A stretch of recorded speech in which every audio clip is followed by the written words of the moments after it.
할렐루야. 예수 그리스도 이름으로 하나님 말씀 증거하겠습니다. 우리 다 같이 하나님 말씀 잠언 4장 23절 말씀을 다 같이 찾겠습니다. 잠언 4장 23절.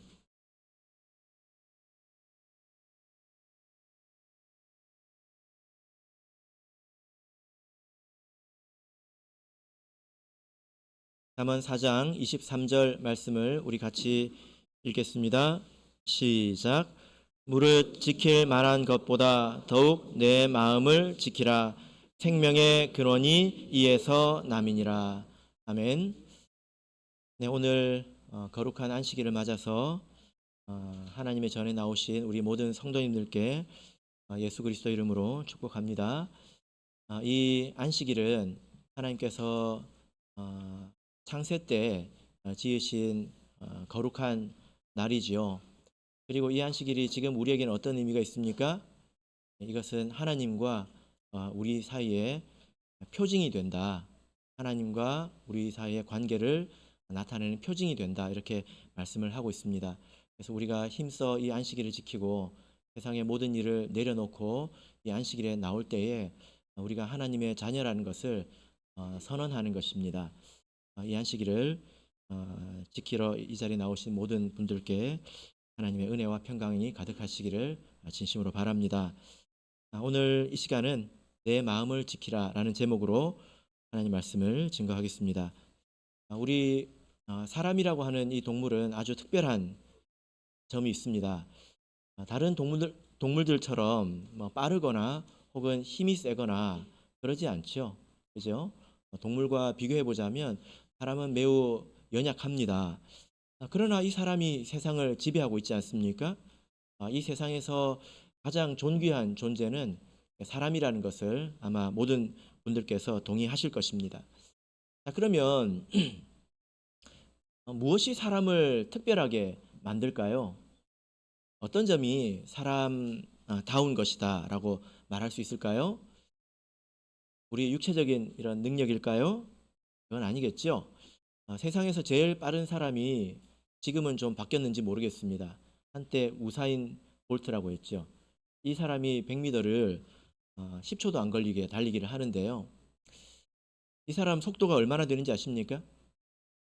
시속 45km 정도 된다고 합니다. 여러분들이 느낄 수 있겠죠. 차를 타고 45km 갈 때 사람이 그 거리를 이렇게 100m를 간다면 가장 빠른 것입니다. 그런데 이게 동물로 치자면 그렇게 빠른 게 아닙니다. 미련하다고 하는 동물이 뭐죠? 곰이지 않습니까? 곰이 얼마나 빨리 뛰는지 아십니까? 제가 검색해 봤습니다. 검색해 보니까 시속 48km 정도 뛴다고 하더라고요. 미련한 곰이 세상에서 제일 빠른 사람보다 빠르대요. 고양이는 얼마나 빠른지 아십니까?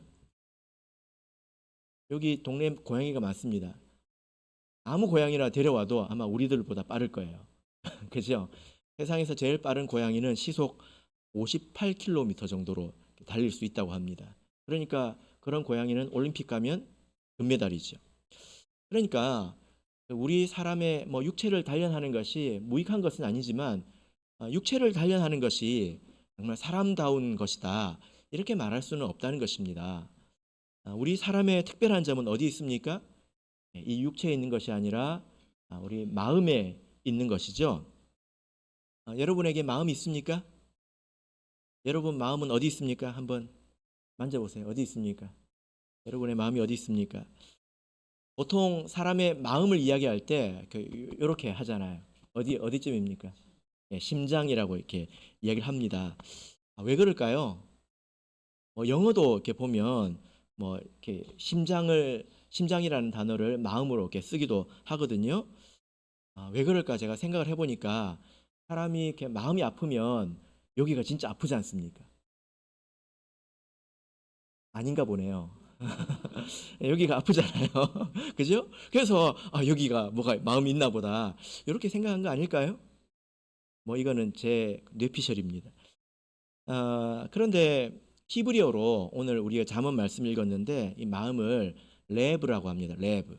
근데 이 단어의 뜻 가운데는 어떤 뜻이 있냐면 한 가운데, 가장 중심, 뭐 이런 뜻이 있습니다.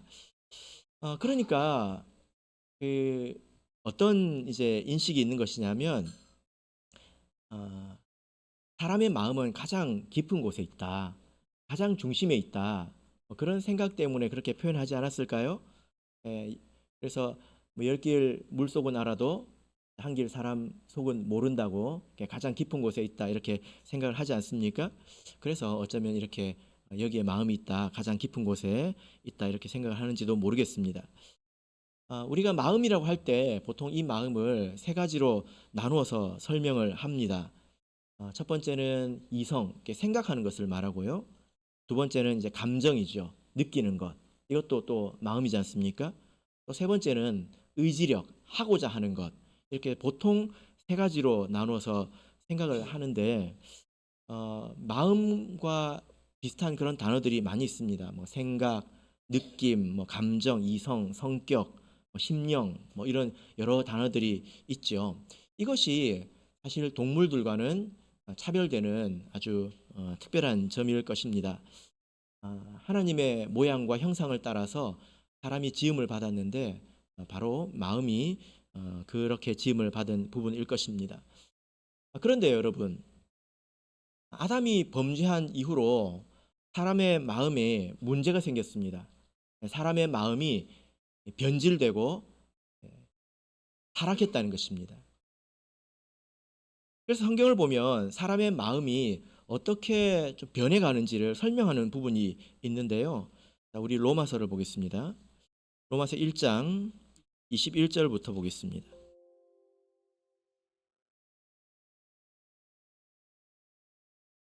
로마서 1장 21절.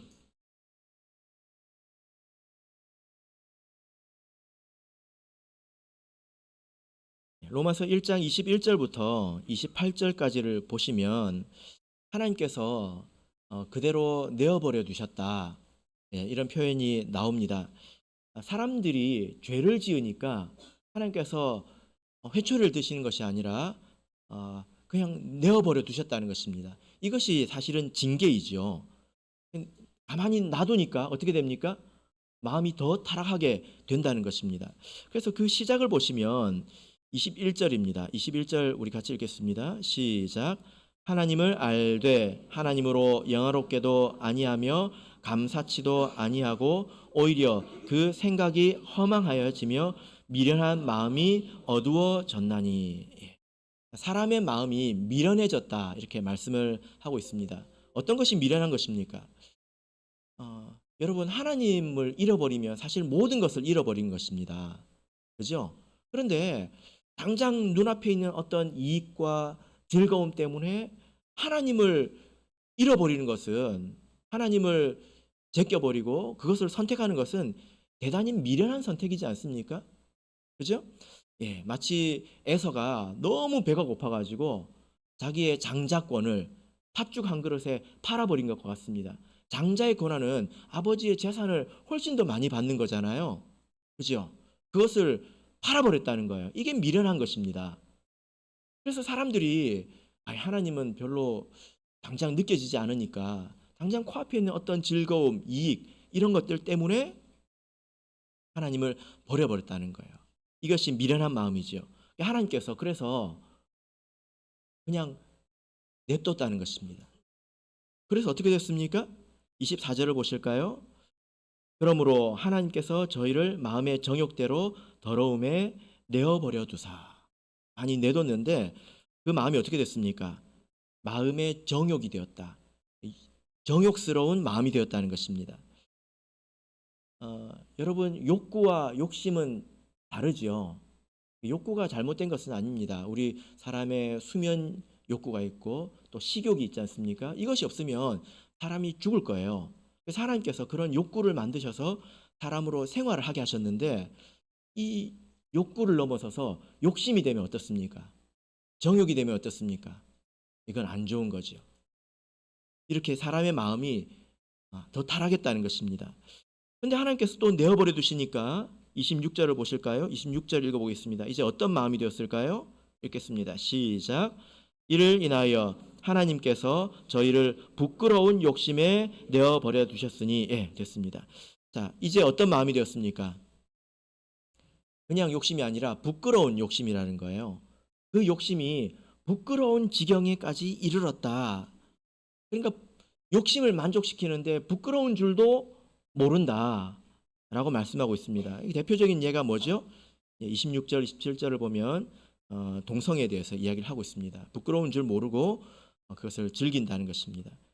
그런데 하나님께서 마음이 이렇게 타락해가고 갈 때 마지막에 하나님께서 가만히 내버려 두시니까 어떤 마음이 되었습니까? 28절 읽겠습니다. 28절 읽겠습니다. 시작. 또한 저희가 마음에 하나님 두기를 싫어하며 하나님께서 저희를 그 상실한 마음대로 내어버려 두사 합당치 못한 일을 하게 하셨으니. 제일 마지막에는 어떤 마음이 되었습니까? 상실한 마음. 이 상실한 마음은 허전한 마음을 말하는 게 아닙니다. 이것은 이 머리가 이상해졌다는 것입니다. 같은 것을 보고 듣는데도 결론이 다르다는 거예요. 같은 것을 보고 들었는데 생각이 달라진다는 것입니다. 마치 이것은 고장난 기계와 같은데요. 자동차 부품 공장에서 여러 이제 부품을 만들어내야 되니까 여러 기계가 있지 않겠습니까? 그죠? 그런데 동일한 재료를 넣는데 어떤 한 기계에서는 계속 그 비규격, 그러니까 이상한 물건이 나온다는 것입니다. 그러면 쓸 수가 없겠죠. 그죠?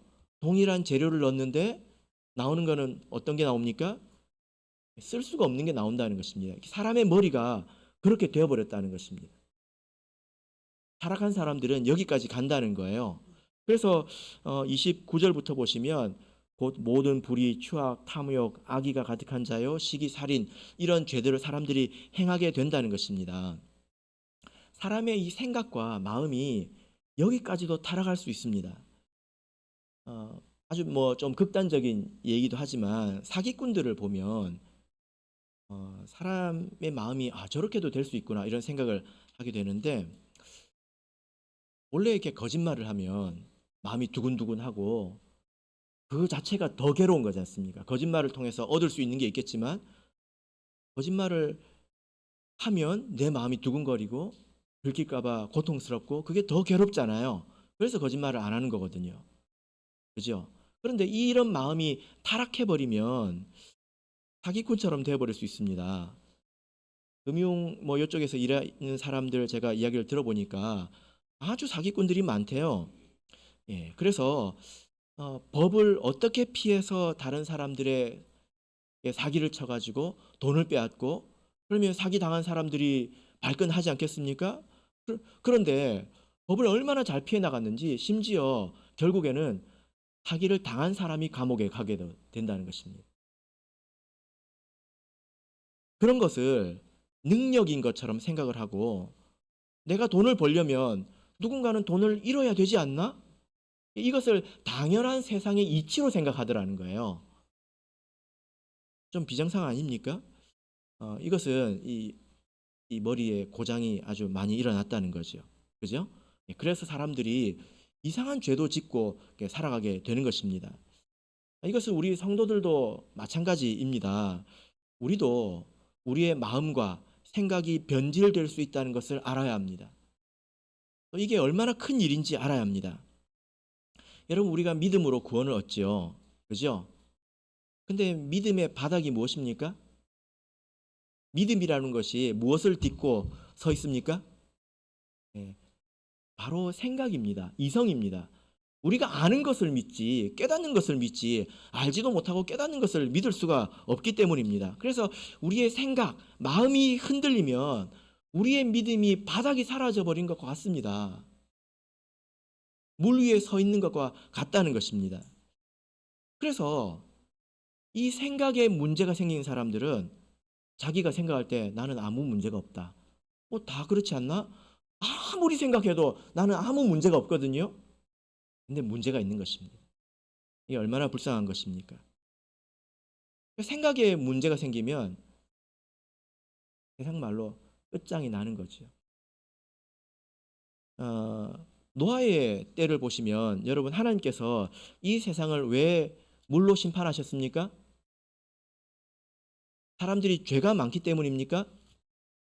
뭐라고 성경이 말하고 있을까요? 자, 우리 창세기 6장을 보겠습니다. 창세기 6장 5절을 보겠습니다.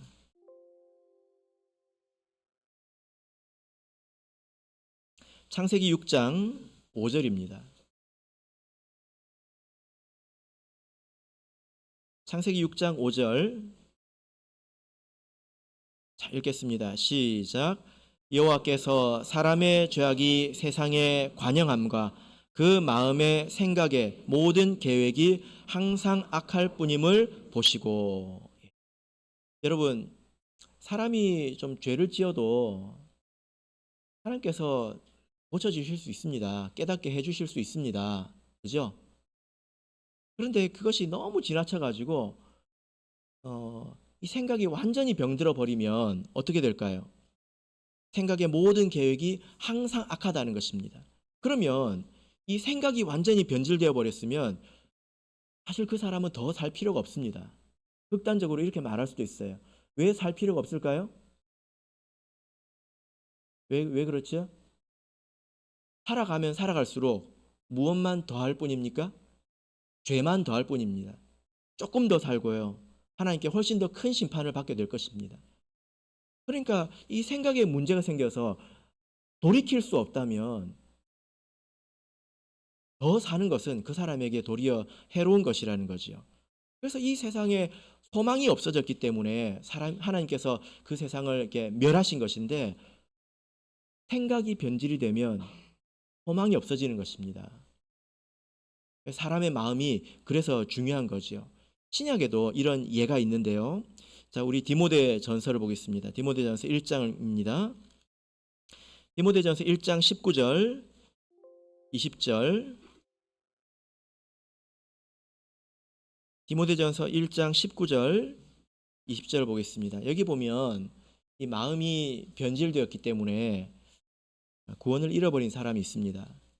디모데전서 1장 19절, 20절 읽겠습니다. 시작.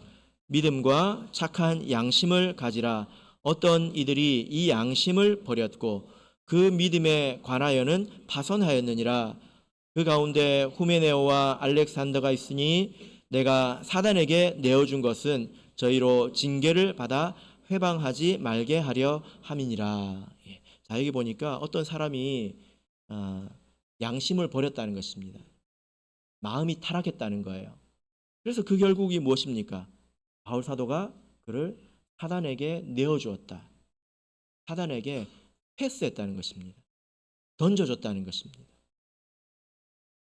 심각한 일이죠. 그죠? 그러니까 이렇게 버림받게 된 이유가 무엇입니까? 마음에 문제가 생겼기 때문이죠. 디모데후서 3장 8절을 보겠습니다. 디모데후서 3장 8절. 디모데후서 3장 8절. 자, 읽겠습니다. 시작. 얀네와 얀브레가 모세를 대적한 것 같이 저희도 진리를 대적하니 이 사람들은 그 마음이 부패한 자요 믿음에 관하여는 버리운 자들이라. 마음이 부패했기 때문에, 여기서 마음이라고 하는 것은 여러분 마음이 아프다 그런 감정만을 말하는 게 아니라 생각을 말하는 것입니다. 이성을 말하는 거예요. 이것이 부패했다는 것입니다. 그래서 그 결국이 무엇입니까? 믿음 안에서 그들이 버림을 받았다. 이것이 심각한 이유가 무엇이냐면 7절을 한번 보시길 바랍니다. 7절 읽겠습니다. 시작. 항상 배우나 마침내 진리의 지식에 이를 수 없느니라. 이런 사람들은 항상 배우지만 진리에 이를 수 없다, 이렇게 말씀을 하고 있습니다. 여러분, 이게 왜 심각한지 한번 생각해 보세요. 여러분, 우리가 어떻게 건강해집니까? 예를 들어 우리가 육신적으로 비유를 해보자면 우리가 좋은 음식을 먹어야 우리가 건강해지잖아요. 근데 먹으면 먹을수록 병드는 사람이 있다고 한번 생각해 보십시오. 그러면 그 사람은 뭘 해야 됩니까? 먹을 수 없는 사람이 있다고 한번 생각해 보세요. 그럼 그 사람 어떻게 해야 됩니까? 길이 없습니다. 영적으로도 그와 같다는 거예요. 영적으로도 이 사람들은 항상 배우지만 진리에 이를 수 없다. 왜 그렇습니까? 기계 자체가 고장이 났기 때문이라는 것입니다. 그래서 실제로 이단에 빠진 사람들을 보면 성경을 아주 열심히 읽습니다. 아십니까? 이단에 빠진 사람들을 보면 성경을 정말 열심히 읽습니다. 성경 펼쳐보면 다 형광펜이에요. 얼마나 많이 읽었는지. 그렇게 열심히 읽었는데 진리에 이르지 못합니다. 왜 그렇습니까? 생각에 문제가 있기 때문이에요. 이것을 나로 한번 대입해서 생각해 보십시오. 나라는 사람은 내가 옳다는 대로 살아가지 않습니까? 내가 틀리다고 생각한 것을 길을 갈 수는 없잖아요. 그죠? 그런데 내가 내 생각을 믿지 못할 때 나는 어디로 가야 될까요? 그래서 이단을 믿는 사람들은 생각에 문제가 생겼고 성경을 열심히 읽지만 진리에 도달하지 못합니다. 마음이 부패했기 때문이지요. 그래서 우리 스스로 내가 열심히 읽고 열심히 배우는 거 좋습니다. 뭐 이것저것 열심히 읽는 거 좋지요. 내 생각이 부패할 수 있다는 것도 생각해야 합니다. 그래서 조심해야 합니다. 그래서 내 마음을 잘 지키는 것이 얼마나 중요한가. 모든 사람은 자기가 다 옳다고 생각하고 자기가 옳은 선택을 하고 있다고 생각을 합니다. 그러나 그렇지 않잖아요. 그죠? 그래서 내 생각을 잘 지키는 것이 얼마나 중요한가.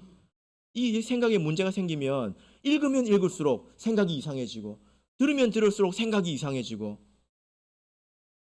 나 자신이 그런다고 한번 생각해 보십시오. 이것은 얼마나 불행한 것입니까? 여러분 그래서요. 좋은 것을 보고 좋게 느끼는 것 그리고 나쁜 것을 보고 나쁘다고 느끼는 것 이게 얼마나 중요한지 모릅니다. 그것을 예민하게 느끼는 것 이것이 얼마나 중요한지 모릅니다. 우리가 그래서 이 바른 생각을 가지고 있을 때에 우리가 바르게 변화될 수 있고 바르게 자라갈 수가 있다라는 것입니다. 그래서 우리가 여기에 대해서 노력을 해야 되겠죠. 성경을 우리가 보면 우리가 온전한 마음, 이 생각을 가질 때에 우리에게 큰 유익이 있다라는 것을 알 수가 있는데요. 성경에서 성경을 통해서 몇 가지로 좀 나누어서 살펴보도록 하겠습니다. 첫 번째는 우리가 온전한 마음이 있을 때에 우리가 비로소 하나님의 뜻을 이룰 수 있다는 것입니다. 사도행전 13장을 보겠습니다. 사도행전 13장 22절입니다.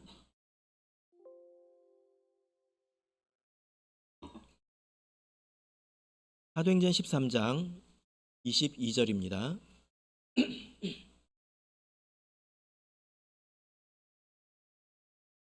같이 읽겠습니다. 사도행전 13장 22절 읽겠습니다. 시작. 패하시고 다윗을 왕으로 세우시고 증거하여 가라사대 내가 이새의 아들 다윗을 만나니 내 마음에 합한 사람이라 내 뜻을 다 이루게 하리라 하시더니. 자, 여러분은 어떤 삶을 살고 싶으십니까? 여러분 집에 그릇이 있잖아요. 그죠? 아마 거기에 보면 잘 쓰는 그릇이 있고 1년 가도 잘 쓰지 않는 그런 그릇도 있을 것입니다. 결국에는 다 끝이 있지 않습니까?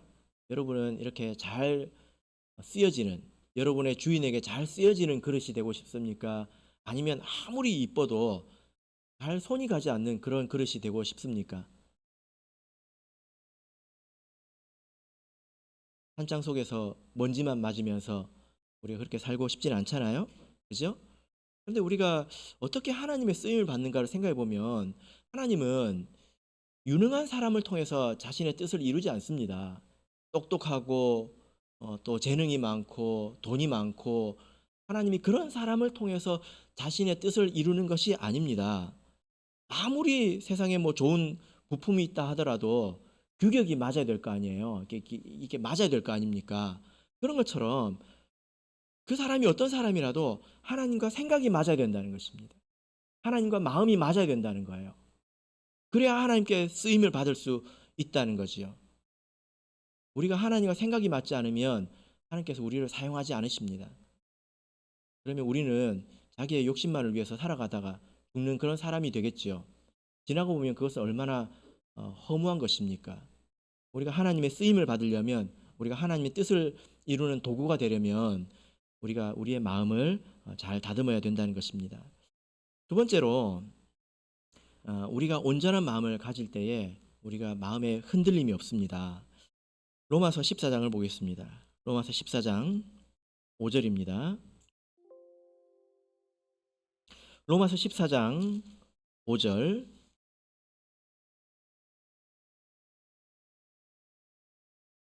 로마서 14장 5절 읽겠습니다. 시작.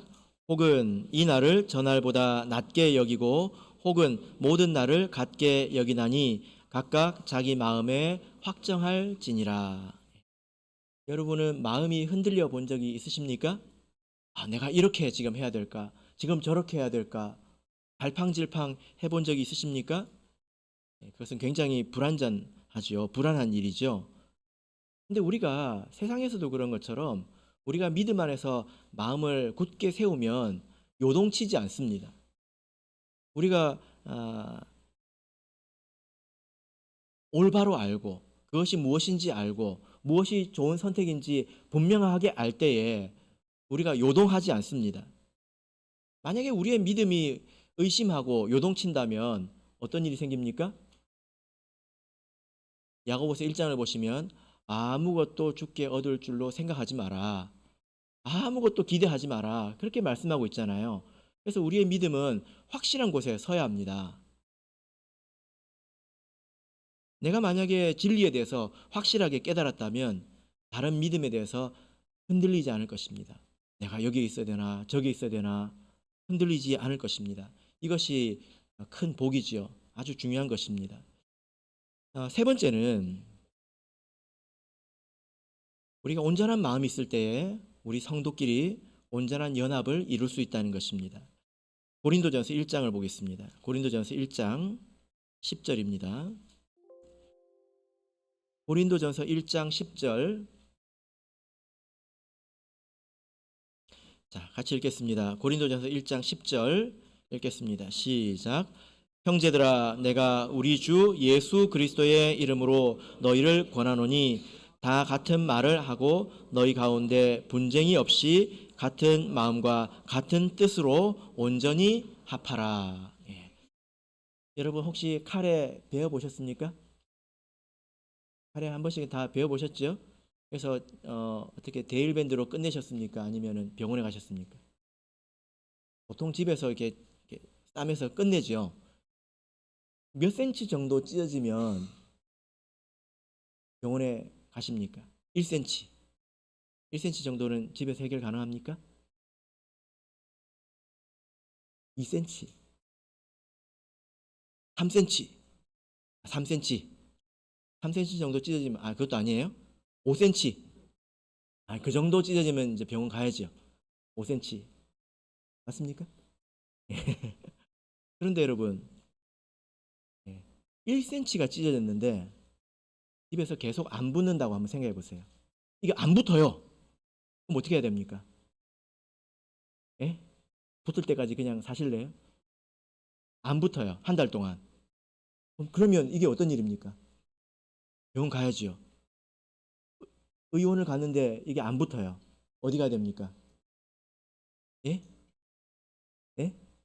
큰 병원 가야지요. 큰 병원 갔는데 안 붙어요. 어떻게 해야 됩니까? 대학병원 가야지요. 그죠? 아마 여러분들이 1cm가 찢어졌는데 안 붙으면 대학병원까지 가실 겁니다. 제가 실제로 이런 분을 본 적이 있거든요. 이분이 암을 치료를 받았는데 암은 나았는데 이게 상처가 안 붙습니다. 그러니까 이거는 이 안 붙는 거는 이게 길이에 상관없이 이건 심각한 거라는 거예요. 그죠? 이게 이 5mm든 1cm든 안 붙는 거는 심각한 거 아닙니까? 그죠? 의사 선생님? 예, 맞답니다. 예, 여러분, 우리 성도들 사이에 다툴 수도 있습니다. 다투면 안 되죠. 다툴 수도 있어요. 화해를 못하는 것은 대학병원 가야 되는 일이에요. 5년이 됐는데도 화해를 못하고 10년이 됐는데도 화해를 못하면 어디 가야 됩니까? 대학병원 가야 돼요. 총회 가야 됩니다. 총회. 이게 얼마나 심각한 일인지 느껴보시라고 제가 장황하게 말했습니다. 심각한 일입니다. 여러분, 그런데 우리 성도가 이렇게 화목하고 마음을 합하고 이게 사람을 중심으로 되지 않습니다. 사람의 생각을 중심으로 되지 않습니다. 우리 성도가 어떻게 온전히 화목할 수 있습니까? 서로가 같은 마음과 같은 뜻을 품을 때 가능하죠. 이것은 하나님을 중심으로 우리가 온전한 생각을 품을 때에 비로소 하나 될 수가 있는 것입니다. 그래서 우리가 예수님께서 우리가 정말 하나 되기를 원하시는데 이것은 같은 생각, 같은 뜻을 품어야 되는 거죠. 그죠? 네 번째는 우리가 온전한 마음을 가질 때에 비로소 가르칠 수 있습니다. 고린도전서 2장 16절을 보겠습니다. 고린도전서 2장 16절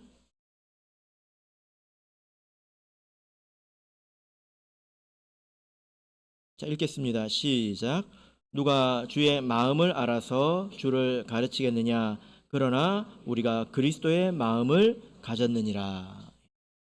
우리가 그리스도의 마음을 가졌다. 이것은 생각이 예수님과 같다는 것입니다. 깨달음이 이제 같다는 거죠. 그래서 3장 1절을 보시면 성도들을 어린아이들과 같이 대한다. 이것은 가르친다는 것입니다.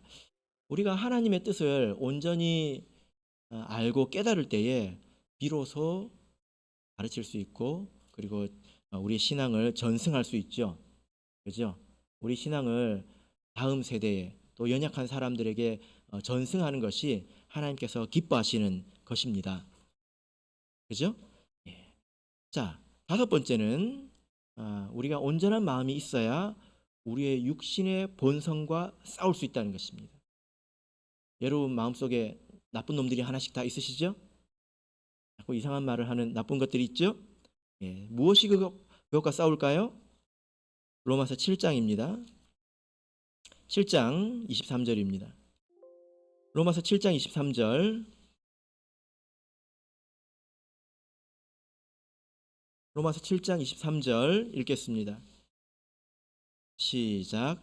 내 지체 속에서 한 다른 법이 내 마음의 법과 싸워 내 지체 속에 있는 죄의 법 아래로 나를 사로잡아 오는 것을 보는도다. 예. 내 마음속에 있는 이 육신의 소욕과 무엇이 싸웁니까? 내 마음이 싸운다는 거예요. 여러분 그래서 우리가 그 신앙생활 할 때 어떤 분들을 보면 아주 열심히 하잖아요. 그리고 어떤 분들은 거룩하게 살아갑니다. 이것은 그냥 인내심으로 하는 게 아닙니다. 저 사람은 인내심이 좋아가지고 하고 싶은 걸 참고 그런 게 아닙니다. 기본이 무엇입니까? 그런 사람들은 좋은 게 얼마나 좋은 것인지 안다는 것입니다. 영적인 지식이 있다는 거죠. 그죠? 영적인 지식이 있다는 것입니다.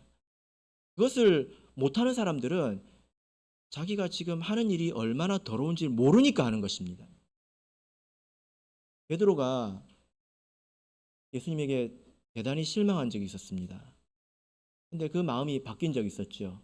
바로 변화산에서 예수님의 변화되신 모습을 보고 예수님에 대한 마음이 완전히 바뀌었습니다.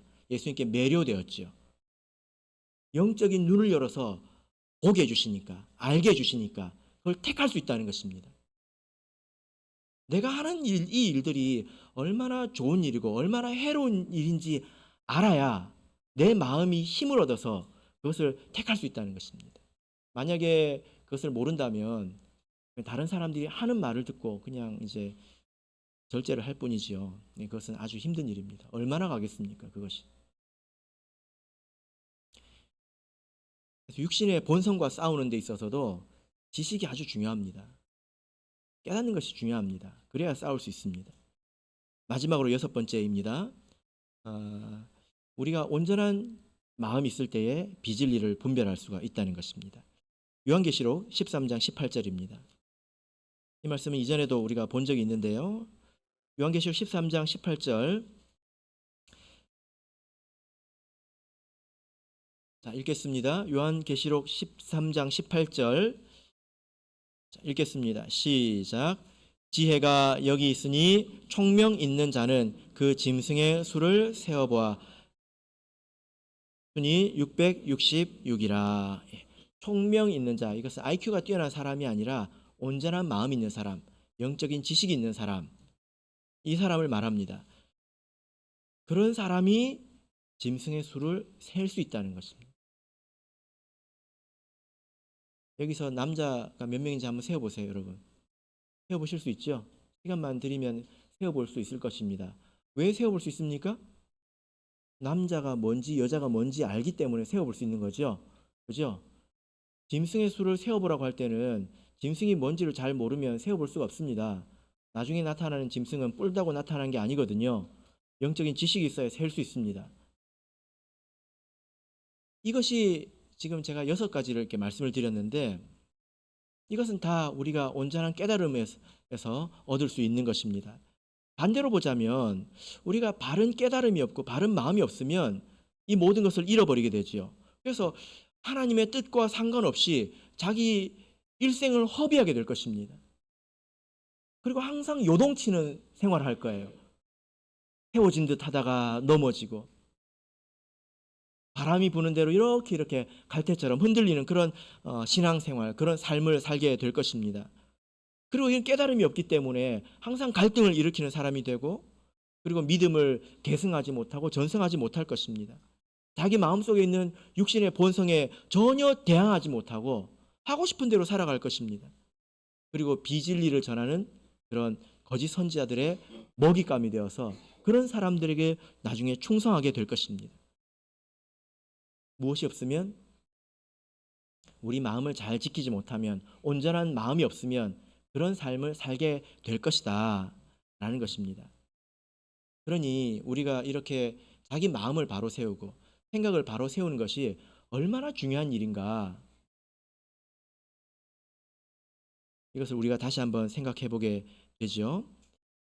자, 그러면 여러분, 우리가 이제 마지막으로 생각해 볼 부분은 우리의 이 마음과 생각을 온전한 마음을 갖고 싶고 온전한 생각을 가지고 싶은데 어떻게 우리가 이 온전한 마음을 세울 수 있을까?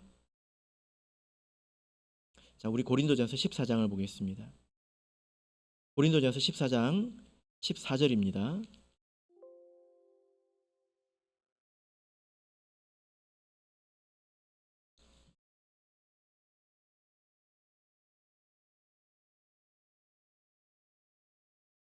고린도전서 14장 14절 같이 읽겠습니다.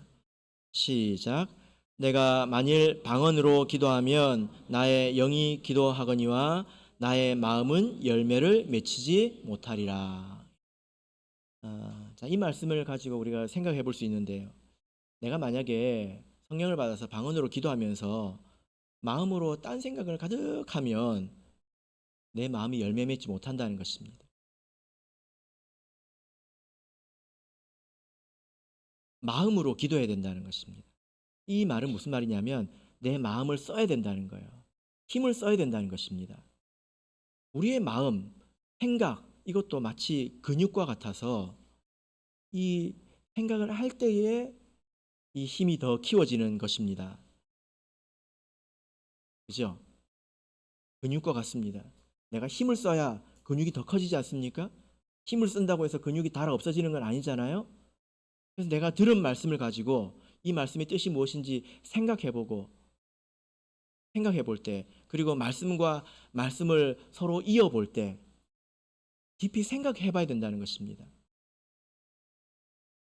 그래야 내 마음에서 힘이 자라나게 되고 내 마음이 바른 것을 해낼 수 있게 되는 것입니다.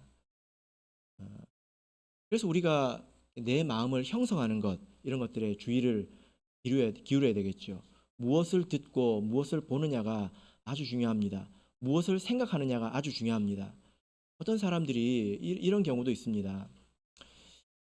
모든 사람들이 모든 부분에서 그 생각이 없지 않아요. 아주 똑똑한 사람이 성경을 어렵다고 이야기하더라고요. 왜 그럴까요? 자기가 좋아하는 부분만 갈았기 때문입니다. 돈에 대해서는 기가 막힙니다. 어떻게 굴러가는지, 어떻게 되는지 아주 해박합니다. 아주 날카로워요. 근데 하나님 말씀과 성경에 대해서는 뭐 하나님 계시지. 성경은 어려워. 이렇게 이야기합니다. 성경이 어려운 것이 아니라 자기가 그것만을 갈았기 때문이지. 그 생각만 계속 했기 때문에 그 부분이 단련이 된 것 아니겠습니까? 우리가 하나님 말씀을 듣고 생각해야 합니다. 여러분, 오늘 이 말씀을 듣고 집에 가면서 잊어버리고 그러면 아무 유익이 없지요. 내가 말씀을 듣고 생각해 봐야 합니다. 내가 먹는 것이 내 몸이 되는 것처럼 듣고 보고 생각하는 것이 내 정신이 되고 내 생각이 됩니다. 여러분, 내가 잘못된 걸 먹어가지고 몸이 해를 입었어요.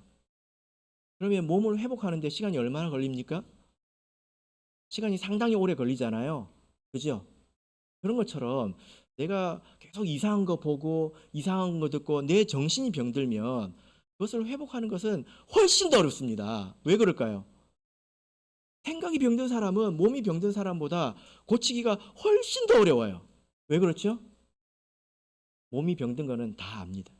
자기도 알고 아프니까 느낄 수 있고 다른 사람이 봐도 알거든요. 그래서 다 인정합니다.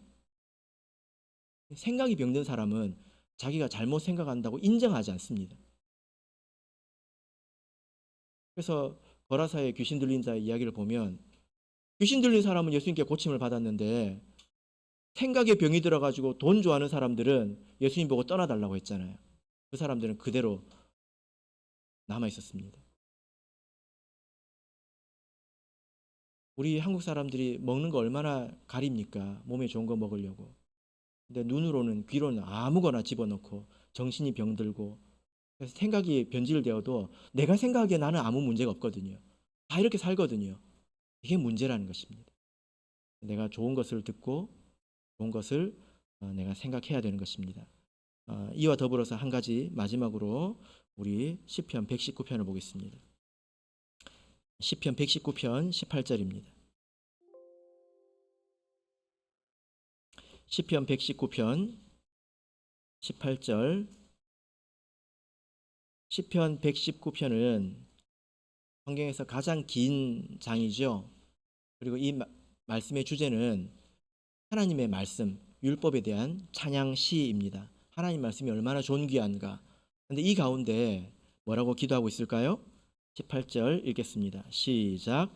내 눈을 열어서 주의 법에 기이한 것을 보게 하소서. 무엇을 기도하고 있습니까? 말씀을 본다고 깨닫는 게 아니라는 것입니다. 하나님께서 나에게 도움을 주셔야 합니다. 그래야 내가 깨달을 수 있습니다. 그래서 하나님, 내가 말씀을 읽고 깨달을 수 있게 해주세요. 내가 말씀을 듣고 깨달을 수 있게 해주세요. 하고 기도하고 있습니다. 우리에게 이런 기도가 항상 있어야 하는 거지요.